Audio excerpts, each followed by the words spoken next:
et on va parler des enduits imitation pierre et savoir quels sont les avantages de cela avec Marc Vaucher. Marc, je t'en prie, rejoins-nous. Bonjour. Comment vas-tu, Marc? Très très bien. Bon, impeccable, tu as les mains chaudes. Là, nous, ils ont ouvert derrière, là, il fait un peu frais. Donc, nous allons parler des enduits pierre et tu vas nous expliquer quels en sont les avantages pour les gens qui nous regardent donc sur Facebook. Est-ce que tu peux te présenter en premier lieu, Marc, s'il te plaît? Bien sûr, donc Marc Vaucher, gérant de la SARL Ambiance Pierre. Nous sommes basés à La Grave, donc pas très loin d'Albi. Et nos domaines de compétences, donc les sols drainants, résine et marbre, tels qu'on peut les voir ici. Et aussi les enduits à la chaux, taillés à la main, qui nous permettent effectivement de redonner via des façades un peu ternes, de modifier les caractéristiques visuelles de certaines maisons. Bon, voilà un petit peu nos principales caractéristiques. On rayonne quand même sur 8 départements. Ah oui, Donc c'est un beau terrain de jeu, un très très beau si je puis terrain de m'exprimer jeu. ainsi. Mais c'est intéressant puisque effectivement on ne fait jamais deux fois la même chose. Et oui. Donc, de ce point de vue-là, effectivement, on a un panel de maisons aujourd'hui qui sont réalisées de différents supports sur lesquels nous avons travaillé qui permettent aux nouveaux clients de prendre un peu la mesure de ce qu'on est capable de leur amener. Moi, je suis passé devant ta maison, en tout cas, elle est vraiment à couper le souffle. Voilà. Très très belle réalisation. C'est un peu la vitrine aussi, quelque part. C'est d'avoir donné un peu de visuel. Ah ben ce qu'on dit toujours chez nos travaux, une image vaut 1000 mots, donc voilà, il n'y a pas mieux que... Bon résumé. Il n'y a pas mieux que ça. Et du coup, toi, ça fait combien d'années que tu pratiques ce fameux enduit imitation pierre? Alors, nous sommes installés, en fait, je suis installé depuis 13 ans. D'accord. Voilà, j'exerce depuis 13 ans. L'entreprise est un peu plus récente, elle a été créée en 2010. D'accord. Mais effectivement, le recul de ces années de pratique on permet d'avoir quand même une bonne maîtrise à la fois de la matière et de ce que l'on peut amener. D'accord. Est-ce que tu peux rappeler alors ce que sont ces enduits imitation pierre avant qu'on parle des avantages? Ces enduits, donc principalement, on parlait de chaux tout à l'heure, de la chaux, différents liants qui permettent d'avoir une homogénéité sur le produit et donc de le travailler le mieux possible pour que cet enduit s'exprime au mieux. La poudre de marbre, C'est de la poésie. la poudre de marbre en fait va renforcer l'action et la résistance mécanique de l'enduit. D'accord. Ce qui permet d'avoir un enduit à la fois respirant mais très dur. D'accord. Donc de ce point de vue-là, c'est quand même intéressant. Belle résistance, parfaitement hydrofuge de par la chaux aérienne, chaux hydraulique, compte tenu de l'enduit de base. Et ensuite, c'est le talent des applicateurs. Ah. Un petit peu, il faut quand même en parler. La poésie, on y revient. Sans personnel, il n'y aurait pas d'entreprise. Ne ça. l'oublions jamais. C'est ça. Voilà. Leur motivation et le fait qu'on soit dans un éternel recommencement même permet d'avoir des réalisations qui font la fierté des propriétaires. Bon, eh bien, écoute, merci pour ce rappel donc, du produit, du matériau, du procédé. Quels en sont les avantages alors du coup, Marc? Ben, le principal avantage, notamment dans la rénovation, à partir d'un moment où la maison a un enduit qui a déjà vieilli, 15, 20, 30 ans, Oui. On a envie de redonner un petit peu de jeune et travailler de la pierre, travailler de la brique, du galet lorsque nous sommes à Toulouse. Ah, tu peux faire du galet aussi? On peut faire du galet, on peut faire des schistes, on peut faire de l'ardoise. Donc en fait, on n'a pas vraiment de limite si ce n'est un mauvais support. D'accord. Et de ce point de vue-là, effectivement, les propriétaires redécouvrent un peu leurs biens et on arrive à donner vraiment du cachet à des murs ou à des façades qui n'en ont plus vraiment. D'accord. Ou à des maisons finalement somme toute assez simples, mais qui n'ont pas de caractéristiques architecturales particulières. De ce point de vue-là, c'est vrai qu'on arrive à en retirer la quintessence et j'ai souvent des gens qui s'expriment et qui me disent vraiment, on est vraiment très contents parce qu'on redécouvre notre bâtisse. On n'imaginait pas qu'on pourrait arriver à ce résultat. Est-ce qu'on a des photos sur la pancarte? Alors, la pancarte en fait permet de voir un petit peu la raison sociale de l'entreprise. D'accord. Les photos par contre sont sur le site www.ambiancepierre.com sur lequel on va retrouver à la fois tous les enduits à la chaux et également nos sols puisque nous avons donc 2 palettes de produits et 2 cordes à notre offre. Pour améliorer tout l'extérieur.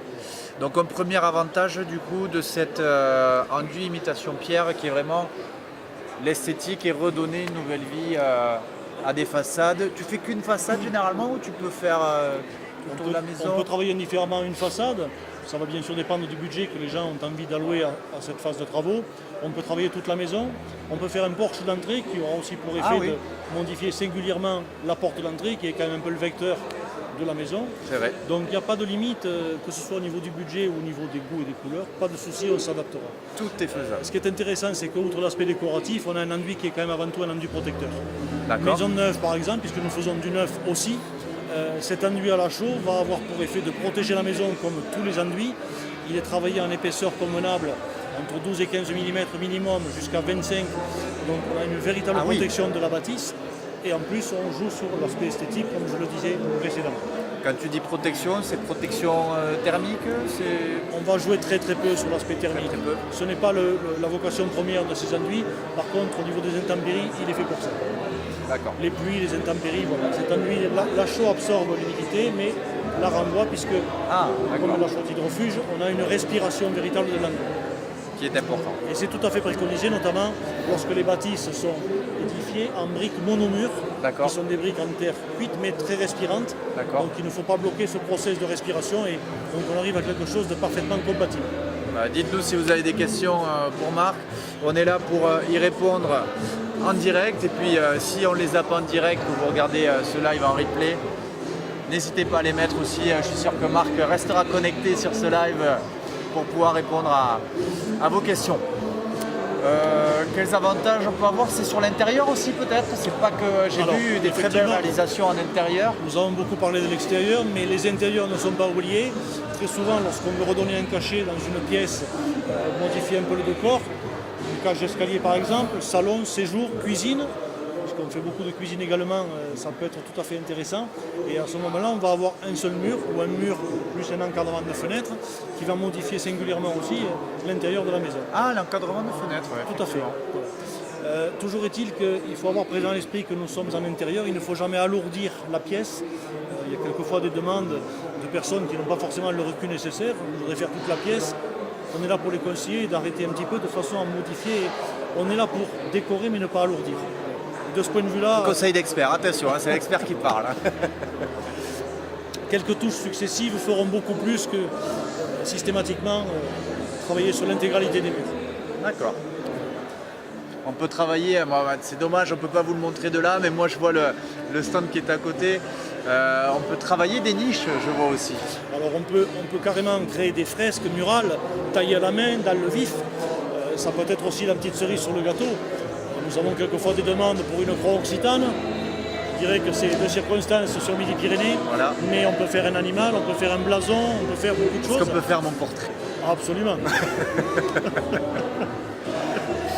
On arrivera à des choses quand même assez personnelles. Et donc, comme c'est une création qui est vraiment taillée sur l'enduit mural, ça sera absolument révélateur. Donc, ça ne bougera plus. Il faut savoir que selon les fresques, il ne faut pas chercher quelque chose qui va être trop, comment dirais-je, trop typé, parce que voilà, il faut quelque chose d'intemporel. C'est comme un tatouage, on peut s'en lasser. Attention, parce que c'est pas un autocollant, c'est pas voilà. Une fois qu'on l'a, on l'a pour longtemps. C'est ça, c'est ça. Voilà. Et c'est vrai que les intérieurs amènent également quelque chose de fort sympathique. Donc les séjours, salons, cage d'escalier, on peut faire effectivement travailler sur un mur, sur deux murs. Mais dans tous les cas de figure, on va avoir une recherche de couleurs. Que le support soit un placo BA13 ou soit une cloison plâtrée, on arrivera à déterminer avec les clients, les conseillants, quel est le mur ou leur mur privilégié. Voilà. D'accord, vous pouvez vous poser sur un placo. Absolument. C'est une technique quelque peu différente, mais avec une bonne préparation du support, on arrivera là aussi à des résultats tout à fait intéressants. D'accord. Et donc au niveau des supports, pour les gens qui nous regardent, sur quel support vous pouvez poser ou pas poser alors du coup? Alors sur un intérieur, les maisons modernes, donc aujourd'hui on est sur du BA13, du placo. Le placo doit être parfaitement jointoyé. Si ce n'est pas le cas, on vérifiera le positionnement des bandes à joints. Auquel cas on remettra une trame de façon à faire un pontage de qualité. Et oui. Ça c'est très important. Ensuite, un primaire d'accrochage va venir permettre d'accrocher notre futur enduit. Une fois que ces étapes sont réalisées, on projette. Après un temps de séchage et une pigmentation pour les couleurs, on taille à main levée directement.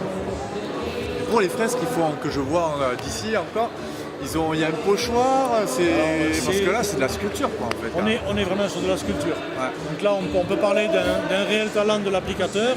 Alors comme tout un chacun, certains seront plus doués que d'autres, mais pour arriver à tailler la levée, faire une grappe de raisin ou autre, il faut déjà avoir une idée des volumes et une sensibilité artistique au bout des doigts, c'est certain. Bon, on en profite pour saluer tous tes applicateurs, en tout cas Marc, parce que voilà, ils font un très beau boulot et comme tu l'as bien dit, c'est les hommes qui font une entreprise. Ne jamais l'oublier, c'est très important. Tout à fait, bah, écoute, chez Eldo Travaux, voilà, c'est aussi une équipe Vous en savez quelque chose chez Eldo Travaux. d'hommes et de femmes très impliqués, d'autant que chez nous, il y a la parité même, on a autant de filles que de garçons. Et le mois prochain, il y aura plus de filles que de garçons même dans l'équipe. Donc voilà, je salue aussi toute l'équipe à qui je tiens beaucoup. Voilà, et je les remercie pour tout ce qu'ils font aussi. Un bel hommage. Un bel hommage, un bel hommage. Bon, très bien, ça va être bientôt l'heure de la pause apéro, du déjeuner, comme vous voulez. En tout cas, voilà, vous pouvez venir nous voir sur la foire d'Albi. Ben, si vous venez, avec grand plaisir. Voilà, je vous accueillerai sur mon canapé, enfin le canapé prêté par l'entrepôt contemporain. Et je serai curieux d'avoir votre retour sur comment vous vivez les lives chez vous et comment vous trouvez ça ici en direct. En tout cas, merci beaucoup Marc. Merci Jean-Bernard. Pour cette interview. N'oublie pas de mettre un gros cœur et de partager. Tout à fait. C'est très important. Geste ô combien significatif. Significatif, voilà. On arrive à combiner les réseaux sociaux avec la solidarité. Merci au Crédit Agricole du coup d'accepter de reverser 1 € à chaque fois qu'il y aura un like ou un partage pour aider le Secours populaire à lutter contre la précarité énergétique et aider les gens qui sont en difficulté à ce niveau-là.